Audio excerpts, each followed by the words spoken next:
Here's Johnny. You're so good. Give me a bump on that. I was trying to. Jesse was much better. How about Arsenio? Oh, I like the here's Jesse. Okay, forget about it. How about Conversations powered by Just Talk and Lisa Listen? That's better. I am Jesse Farrell, and you are? Lisa Bybee. What do you do for the comp? The comp? The comp. Comp. As in company, short. What do you do?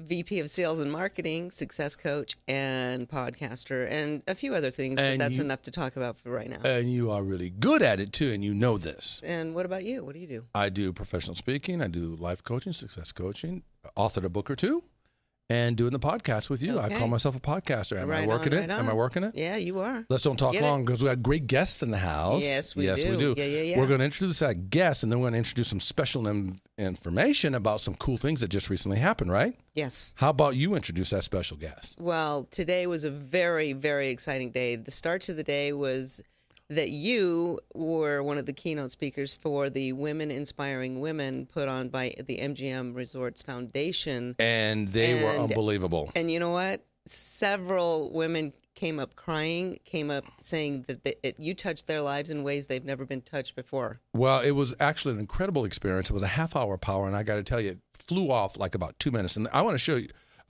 this quick little poster as well. Check this out. This was actually, look at this. This Natalie Gilbus was outstanding. She's a professional golfer. A major rock star. She's a champion. She's won a number of championships on the golf course. On and off the golf course, she's actually a champion, right? And look at how gorgeous she is, sitting up there making me look good. But the way she hopped on that stage in that very short dress and those like 8-inch heels, I will never forget her for that. I'll tell you that. You know what, Lisa? Not only did she hop on she hopped up on a 4-foot, she jumped up on a 4-foot stage with at least 12-inch pumps on and platforms, and then she helped me up the stage.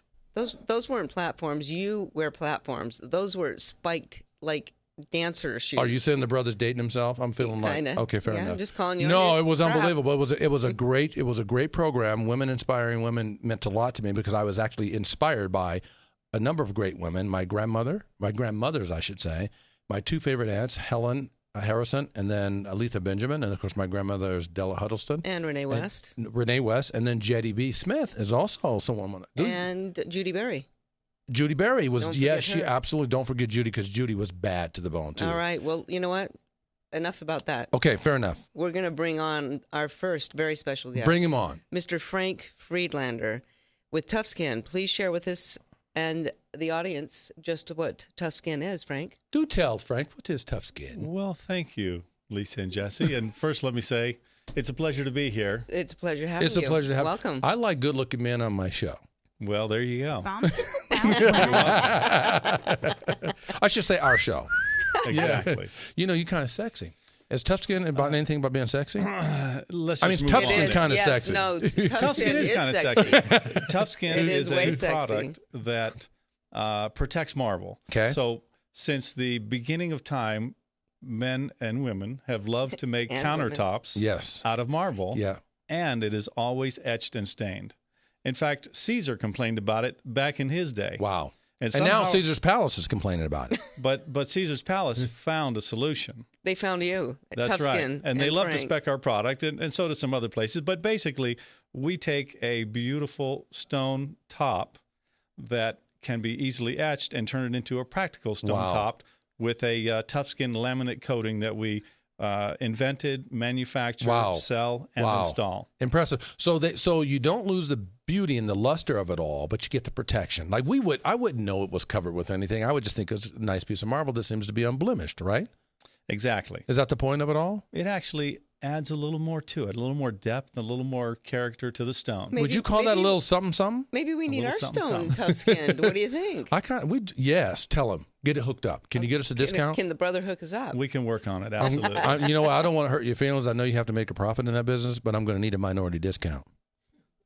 I'm just asking. Right up. Straight up. Is that because Lisa's a woman? Blow that up, Frankie. Do something, Frank. Love Frank's it. good. Love it. That's a reach. Very good. Or would that be double minority? Hang on now. I like you guys. Let me ask you a question. Sure. Do you do this business alone, or are you accompanied by a absolutely gorgeous, stunning, intelligent, talented, and deep-speaking woman Wow. in your business? Well, actually, that is all true. That would but be. There's more to it than that. And But does she have a name? You're Does she have a also a name? minority-owned business. My lovely wife, Lilia, Yes. of 30 years, Yes. is my partner and my boss. And our son, Jake Friedlander, Yes. is also our main installer. Yes, and you got Katie on the way. And Katie, we're getting her in. I'm fair enough. Just wanted to let you know And, the brother knows. And we also have a wonderful lifelong friend, Linda Evans, that has recently come on board. Nice. So we've really got a great team that we're surrounding ourselves with to build our company and going nationwide. Do you think if we talk Scott, our director, into a quick flash of the audience, that they could see the beautiful Lilia and Linda and our next guest coming up as well, Deborah? Oh, you're really testing his skills. No. You need to.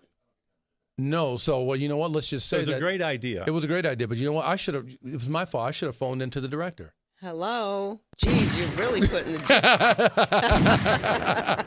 I don't think he's shooting up. I think he's shooting me.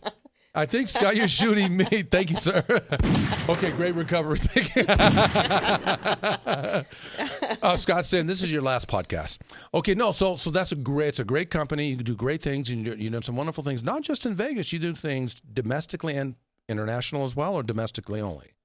We've had some great installations in Australia, Wow. in Abu Dhabi. Okay. We have a great dealer in Canada that takes care of all of Canada. Wow. And a new dealer taking care of Guadalajara and some different areas in Mexico. Very cool. Well, we brought you on the show, number one, so that we can feature what you do and you and Lilia do well in terms of how you serve others. Now we want to talk about what the topic of the show is. Lisa will bring us into that, and then we'll go from there. Perfect. Well, we just recently had an event that you attended, and it was the power of asking. And we wanted to hear from a male's perspective what your biggest takeaway was from that event this week. Okay. Because you don't have any problem asking anyway, but a lot of us do. But I would consider myself a professional asker. you're good at it. Absolutely. When did you start getting good at it as a child, or did you have to mature into it? Well, I remember times in the supermarket line when there was some candy next to the cashier, and sometimes I'd say, "Mom, I'd like some candy," and she would say no. And so I would ask again, and she would say no. I'd say, "Please, Mom." She'd say no. I'd say, "Come on, it's just a little piece of candy." And sure enough, like most kids, sooner or later, I walked out with a piece of candy. Fair enough. So you say you started early, and then you did not stop that campaign. You kept going. I think that over time, I've been able to ask more intelligently and maybe a little nicer, so that when I ask, I'm, as you would say, leaving people feeling good. Okay. But yes, I ask every single day. Well, before we talk about takeaways, then let's say this. Let's talk about, because you are really good at it. So you seriously, you really Quite frankly, no pun intended. frankly. But a lot of people are not. So let's talk about, you and I have a roundtable with Lise, and we'll talk about what most people fear about asking. Then we'll get to a takeaway for you. So you start out. What question do you have for Frank about why most people are fearful of asking for what they want and need? Well, so that was my question. You just asked it. Okay, so Go ahead. Why do you Roll with it. I think the reason why people are afraid to ask for what they want and need is because oftentimes they fear embarrassment. They feel like they don't want to bother someone. They feel that it's an imposition, or there's some pride issue going on that they shouldn't have to ask for help in any way. Mm-hmm. And I don't think, I believe, actually, quite frankly, I believe that men are worse at it than women. Do you two believe the same thing? Or do you think I'm making a blanket statement that I need some correction on? I think women are just as guilty of asking. Okay. I really do. I don't. Why think do you it's a think women gender are thing. more afraid to ask? Fear of rejection. Okay. Fear of not being accepted. So I'd rather not ask because I'd rather not be rejected.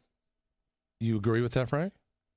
I think it's a human condition. Okay. And equally shared by men and women. Yeah. And I believe that if you broke it down to the lowest common denominator, it's fear and the fear of rejection. Yeah. And people want to be liked, and I don't want to ask you for something that you might have to say no for.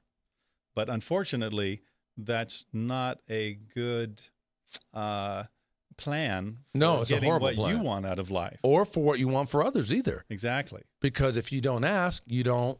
Receive. Exactly.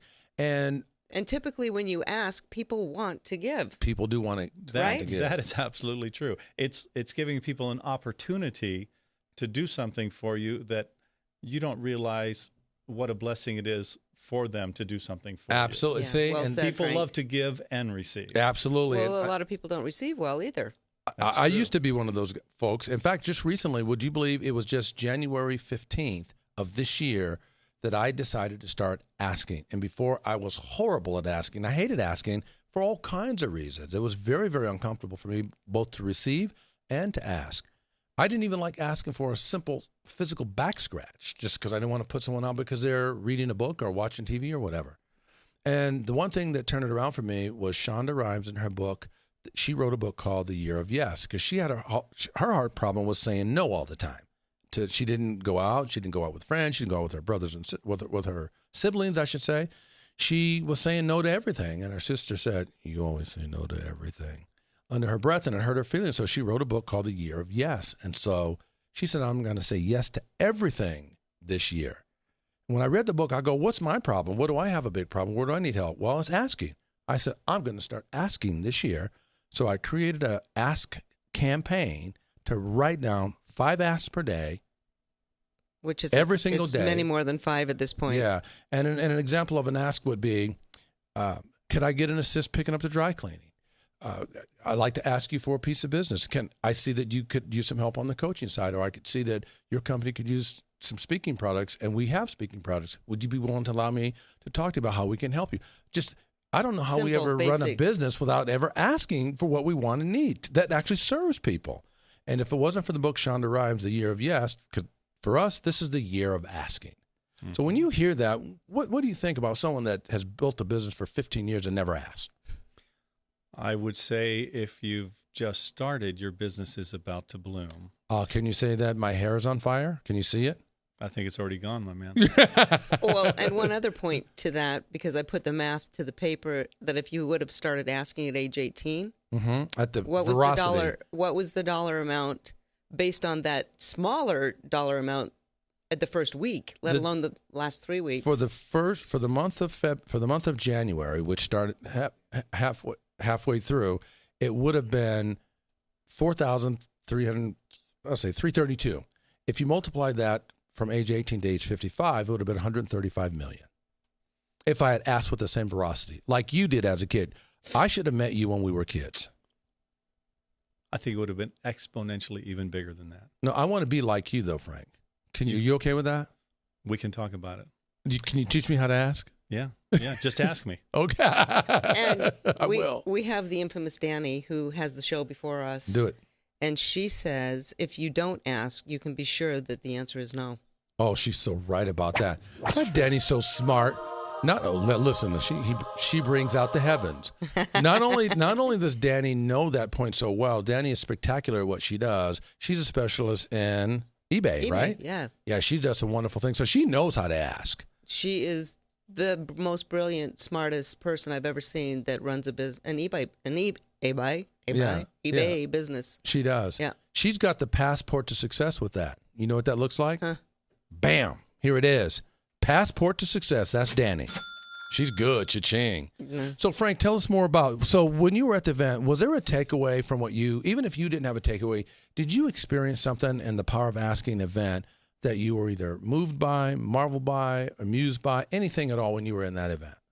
Yeah, and I thought about the power of asking as well in my own life, and I believe that that you have to ask, and that's really the main thing is just ask. Yes.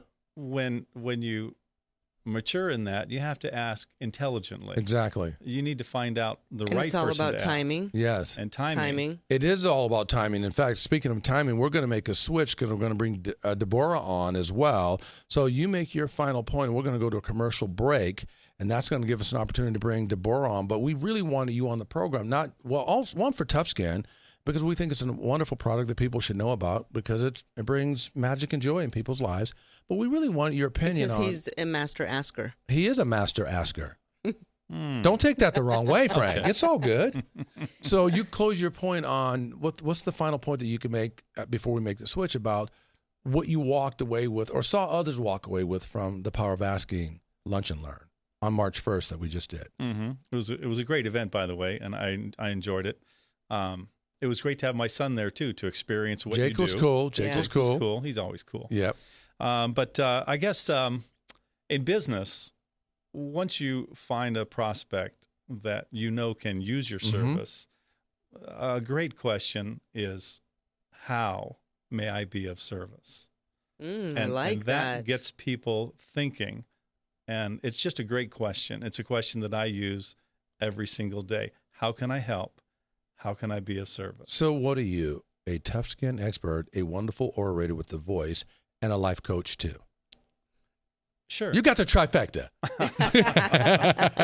Thanks for being on the program, Frank. You're unbelievable. Thank you very We're going much. to take a break right now, but you're awesome. You and your bride, Lilia, are awesome. Jake is awesome, and Katie's awesome. You got an awesome family. I got to agree with you there, Jesse, and thanks again for having me on. Thanks I really for coming appreciate today, it. Frank. Right on. All right. All right. Bye-bye now. This episode brought to you by the Vegas Video Co-op. Because your online presence is often your only chance to begin a meaningful sales conversation, please take a moment and visit VegasVideoCoop.com.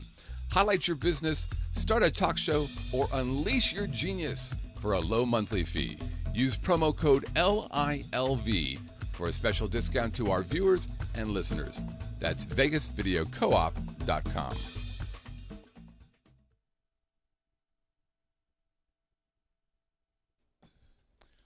Are we back? Are we on the air again? You know what? What do you think about that, Frank? Was he like one of those cool, intelligent, smooth-moving guys? You know what? That knows how to roll? He truly is, and because he is the master asker, He is a master asker. we learned quite a few things from him that we can take into our own Power of Asking You think game. he'll let us do a sleepover? Ooh. I'm just checking. Let's ask him. Let's welcome our next guest, please. Let's do that. Deborah, welcome. She's with Girlfriends Creating Wealth, and tell us a little bit about how Girlfriends Creating Wealth helps others. Yes. How does that work? Yes. Well, thank you so much for having me on the show. It's an absolute honor. Girlfriends Creating Wealth is a business development strategy firm. Our basis, our passion is working with women. However, we work with anyone, and it's helping them to develop and to build businesses. Nice. So those that are already in business, we help them to catapult their business to the next level. Those that are aspiring, we help them to create the plan, the foundation, to build something that's sustainable, not something that's just for right now. It's perfect having you on this show and having you talk about your business because it dovetails perfectly, number one, into women, inspiring women, which we did with MGM Foundation. MGM International Foundation, I should say. And that was really wonderful. And now you're on the program talking about both that and also we're going to talk about the Power of Asking. You were also at the Power of Asking. What insights did you gain from being in that? Let me back up. Don't answer that question. Let's go backwards. You were the founder of the Power of Asking because Lisa and I were in a full-day seminar with Les Brown, and we were sharing with you the Ask Now campaign that we created to turn on my asking ability, which was horrible before that. And now I'm going to get good at it. And you said, people need to see this. You guys need to do an event on it. And we created the event right there in that other event. So Absolutely. Yes. Well, when you shared it with me, the first thing I asked is, do you have anything? Are you tracking? And then you whipped out your little handy dandy computer. It was just a simple It just so spreadsheet. happened to be there, a simple spreadsheet. You were able to show me specifically what it was doing for your life. So when you take that, it's not just conversation. It's not just a mouthpiece anymore. Right. You were able to specifically show me the power of it. So when you're able to show someone the power of it, it needs to be shared. There's a Chinese proverb.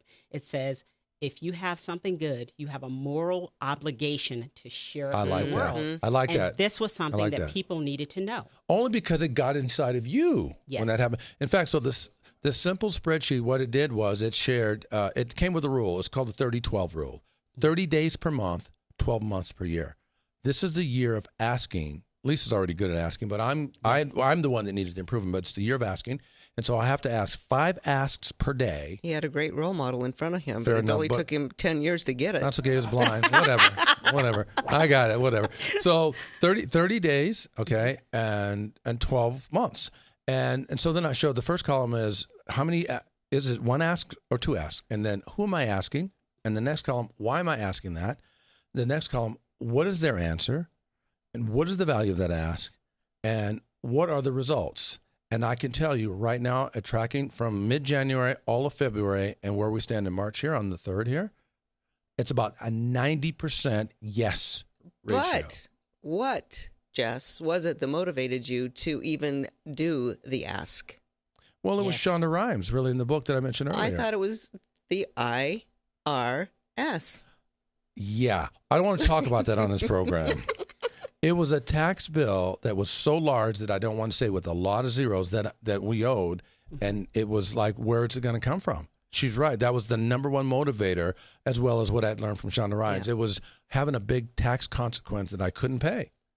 And that's really powerful because so many people are in those positions.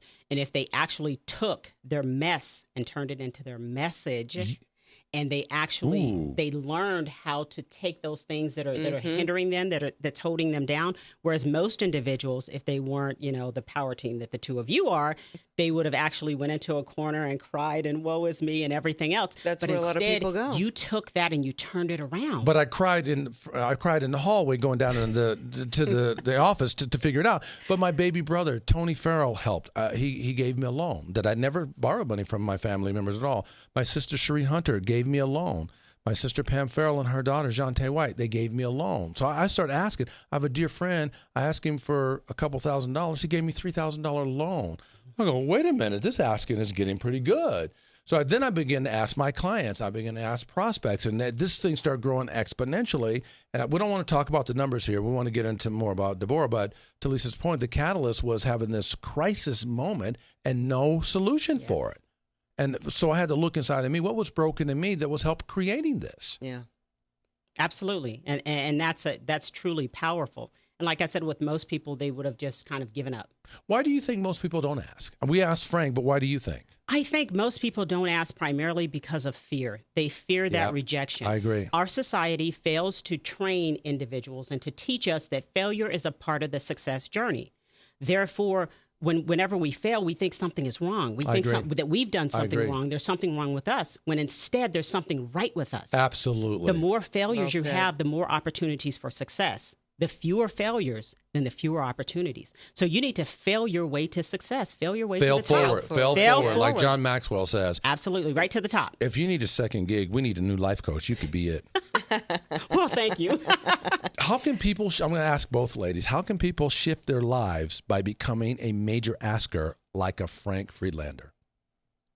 How can people shift their lives forward? Just do it. You think? I get it. But what are the results of them being able to? What can happen in their lives by them becoming a great asker versus being too embarrassed or afraid to ask? Transformation. Yep. What else? It's the transformation. I know for me, most people don't realize this. I'm an extreme introvert. So for me, I've had to work on the ask. I've had to work to talk to people and to deal with them unless you approach me. The power of that ask has been the ability to build Girlfriends Creating Wealth, has been the ability to build $1 million brands, not just for myself, but for clients. It's been the ability to really just change my life completely. It's just that ask. You actually sound like you're getting really good at it. You remind me of Danny. You too have a passport to success. Do you remember that? Remember that in Living Color, Funky Finger Productions? Oh, yes. Bam! He would do that like that. Yes, I do. Sorry, I lose it every now and then. But no, that's really, really profound coming from someone that calls himself an introvert. That's a major leap for you to get in front of others and ask when you're introverted. Yes. You have some thoughts on that too, Lise? Well, as a business owner, this is from Danny, who has made some... It's for Ruth. It's from Ruth? Yes. Oh, wow. Don't worry. I need to wear glasses. Take these Oshkolos. No, you'll go dizzy. Won't be able to you'll see go dizzy. Them. Never mind. Strike that. Okay, let's move on to the next question. How can you dramatically increase your income by asking? I think you can increase your income by asking simply because there's so many missed opportunities when we don't ask. Okay, well said. You capture those missed opportunities. Yes, you do, but something has to happen before that, Deborah. And in the Ask Now campaign that we designed, above the line is the goal of what you're looking for, whether it's to pay the IRS or to pay off your credit card debts, whatever it is. But and create a red line. We have this in the program. Is the red line is possibilities. Yes. And in possibilities, that's your space that you create into. You create what's possible in that space, who to ask, how to ask, what to ask for, how to be persistent. And you have that in the bottom. And whenever you get a win, you take the number from possibilities and you plug it in the bank. Mm-hmm. What ends up happening is when people start buying into this, where they're buying your goods, your services, you're getting the loans that you need, whatever the personal loans or not, this thing gets infectious and it grows. So you're right. Possibilities come from that, but you have to create it. And it also gives you energy. When you start seeing the power of this machine building, you're like, wow. You move snowballs. You're moved from a level of living the life at the scarcity level to stepping into the abundance level. Because there's enough out there, but you have to change your belief system.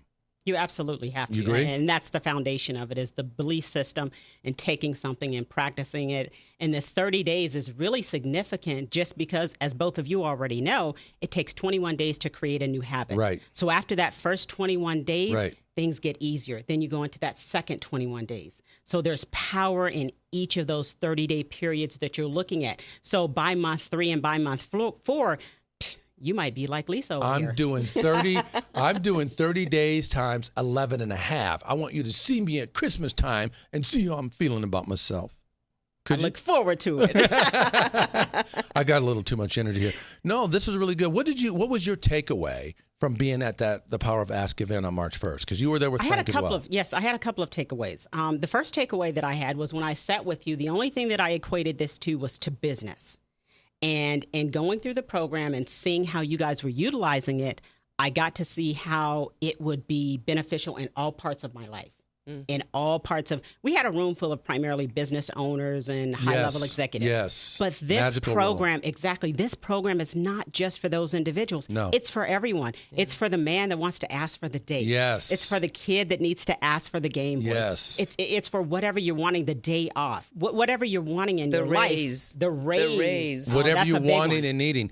Asking is a universal concept. And it's not just about business. No. It's about everything in your life. And that was one of the biggest takeaways that I found when you started to tell the people that you were asking and the power that they had. I was so excited things that about that we never think about. I was the worst asker in the universe, in my opinion, from what I've ever seen, for all kind of goofy reasons that didn't make any sense. And I want to thank Lisa Chaika, who is a partner of ours that we work with, and she allowed us to use Evergreen Loans. Yeah, it was to facilitate that. It was brilliant. She's a brilliant, intelligent powerhouse herself, and so it's people like the Lisa Chaikas of the world that allow that. She helped facilitate that too. So, and also we have someone coming up next on our next program. Do you want to announce that, Lisa? Or do you want me to do that? Coming up next week, we have Lori Fanning McNamara, and we will be discussing coping with grief and loss of a loved one. And this lady, I've been following her on Facebook for the last 2 years, her with her husband, when they had a great life, and then when he passed, and the life, every day. Don't tell too much. Don't tell too much. She gets online, and the things that she shares, she just has warmed and touched my life, and I can't wait for her to share some of that with us next week. Very, very cool. Well, that's cool. How can people reach you if they want to contact you about your organization, your company? They can contact me. Tell us in that camera, would you? Okay. They can contact me at girlfriendscreatingwealth.com. That's girlfriends, plural, because you got to have friends. So girlfriendscreatingwealth.com, and also on Facebook at Girlfriends Creating Wealth. Very, very cool. So as we close the program, we've got about a minute left on the program. Did you have a takeaway that you want to share, or any other, even if it isn't a takeaway, just an observation of the power of asking? My takeaway is I am just so glad that you are the master asker, as Frank Friedlander is now. Well, I can tell you what, I love the power of asking. The lesson was hard in coming. It was a painful lesson to learn, but I was happy to be able to share the results of it so I could help so many others. But I'd also like to do a shout out to Phyllis James and also Don Christensen from MGM. Those folks are incredible over there, and they allowed me to be a part of Women Inspiring Women, and they typically don't have men speakers.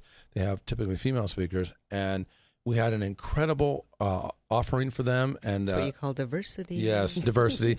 And they were into it. The audience was into it, and we want to bless them because they left us feeling how? It's all about how you leave them feeling, Jess. It left us feeling great. Thank you. Thanks for being on the program.